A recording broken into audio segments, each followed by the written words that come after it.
Hello and welcome to the channel. If you're new here, my name is Tyler. This is workout vlog number 6. And today I'm lifting in my new Do-Win weightlifting shoes. My first time ever squatting with these shoes. The workout's kind of going to be playing out while I talk about some things. But really what I wanted to talk about today was the proper squat form and the bar path and some of these ideologies, particularly American strength coach ideologies when it comes to proper bar path movement in the squats and your ankle position and the position of your knees relative to your shins. Personally, I have recently shifted my squat technique really in the last couple of weeks to a more narrow stance, ass to grass kind of philosophy, because I've realized I've had some knee pain over the last few months because I was a high performing athlete in college. You see, I just did 15 reps there, and now I'm moving into 12 at a little bit of higher weight, really just laddering up and laddering down in the reps. But really what I was taught my entire time in athletics and just in strength type of coaching, all my strength coaches have always had these philosophies of hinge at the hips, bend back, and never let your shins move at any angle at all. Try to keep them as close to 90-degree angle relative to your where your toes are and your knees are. And personally, I think that this is just avoiding the inevitable when you do this type of squatting. I've realized that when you load the bar up with super, super heavy weights, you're actually able to handle those weights much, much better when you hinge back at the hips and you try to leverage your weight more, pushing with your glutes at the bottom, and you can really hurt yourself in the long term when you do this type of squat. I think you guys know what I'm talking about if you've ever had an American strength coach, because what I'm doing right here is I'm focusing mainly on bar path and depth. I'm not focusing on, are my shins at an angle, at an acute angle. I'm focusing on my heel staying on the ground while having a straight bar path. And you can see, look, my heels are coming up a little bit, especially when it comes to heavier weight. And I gotta work on that. I gotta focus on it.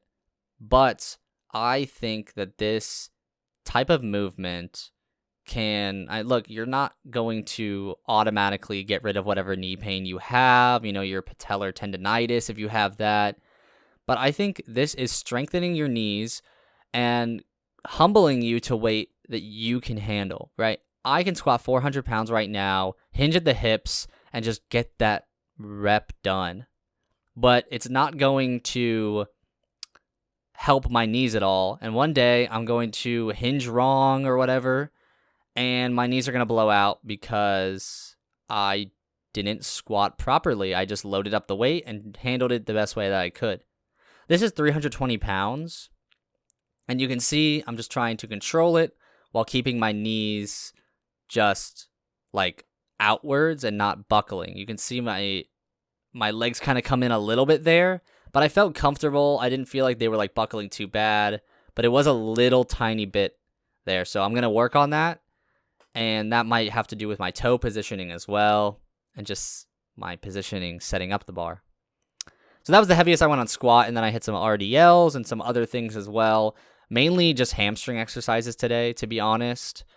I thought of this today as kind of just a casual type of day, and I didn't want to go too hard just because this is my first day in these new shoes, wanted to test them out. And so I focused mainly on the squat. But moving into what I was saying again, I just feel that the way to strengthen your knees is not these crazy types of movements that knees over toe guy says to do. I feel that you can strengthen your knees through the practical exercises that you do every single day, being the squats and other things, by allowing yourself to have a better range of motion in your ankles and your shin angles. Let me know what you guys think of that down below. I know it's a little controversial, especially for Americans. but I think this is the way to go. I don't know why when I can't like back it up with anything specific because I haven't done enough research. I work all day and, I work out for a few hours a day and edit these videos. But when I squat narrow and I go ass to grass or as low as I can personally without like hurting myself, I feel more in control of the weight, but I feel like I can do less weight. And less weight is not always worse. It can be better because I am learning and teaching my body how to squat more properly and focusing on the path of the bar. And I think long term, that's going to prevent injuries. I have a groin injury right now, so this narrow stance is actually helping me because I'm not, widening those feet and pushing with like, the inside of my thighs when I'm squatting. But either way, I did some of these hamstring holds as well, and then I did some side planks, kettlebell walks, which you'll see in a minute. Yep, you can see I'm still doing these holds.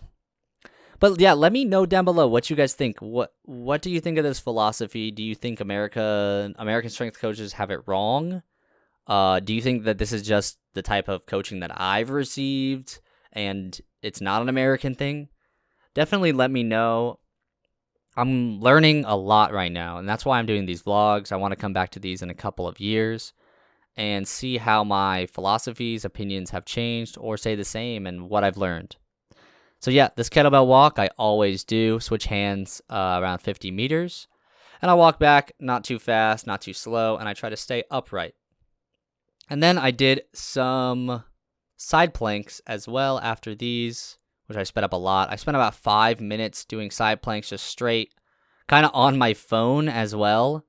Just kind of going back and forth, back and forth. Sometimes I do 30 seconds, sometimes I do a minute. And these just light up your obliques and make me feel really good, to be honest. I feel like I'm sturdy for the rest of the day after doing these. And just oblique work and core work will really help me brace for like a more narrow squats and make me more dependent on my actual ability to move weight and less dependent on like cheating reps, which I think you can do in the squat, to be honest. Lastly, I want to talk about this movement that I'm doing here. This is just a little bit of like knee training. I have some knee pain right now. So I'm leaning forward and just lighting up all of the areas around my knee, saying, hey, you are muscles. You're supposed to be working. You are the tendons and the ligaments. You are there. You should be activated. And you can see my leg is like shaking doing this, but I'm not adding any like weight or excessive pressure. This is a natural position that you might be in when you stand up or when you are going to, if you fall over type of thing, or you're standing back up or you're sitting down, you're going to be in this position of like, you're on your toes and knees are forward. So I'm telling my body to get used to that. Anyway, thanks for tuning in. Like and subscribe. Peace out.